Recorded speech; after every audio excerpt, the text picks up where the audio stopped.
হয়তো প্রয়োজন মনে করেন না অনেকেই। কেন আজকে রেহনুমার জীবন গল্পটা এখানে প্রচার করা হচ্ছে? আমরা মনে করি শুধু রেহনুমা একটা মেয়ে না, রেহনুমার মতো একটা ছেলেও পরিবারে অনেক সময় অনেক ধরনের ডিফিকাল্টিস ফেস করতে পারেন, যেটা সেই বয়সে ভয়ানক রকমের একটা মানসিক চাপ হতে পারে তার জন্যে।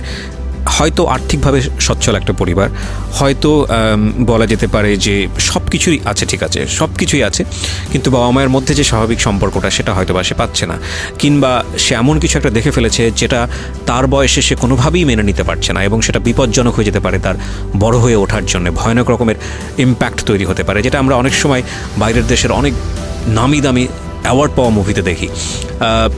আমি শুধু আজকের এই ঘটনাটা এই কারণে ফোকাস করতে চাচ্ছি আপনাদেরকে, যে একটা প্রতিকূল, ভয়ানক রকমের একটা প্রতিকূল অবস্থার মধ্যে থেকেও একটা মানুষ চেষ্টা করলে, তার যদি ইচ্ছা থাকে, তাহলে সে নিজেকে একটা জায়গায় দাঁড় করাতে পারে। আসলে কি গল্প সেটা বলছে? একটু সামনের দিকে আগাতে চাই। আমি বারবারই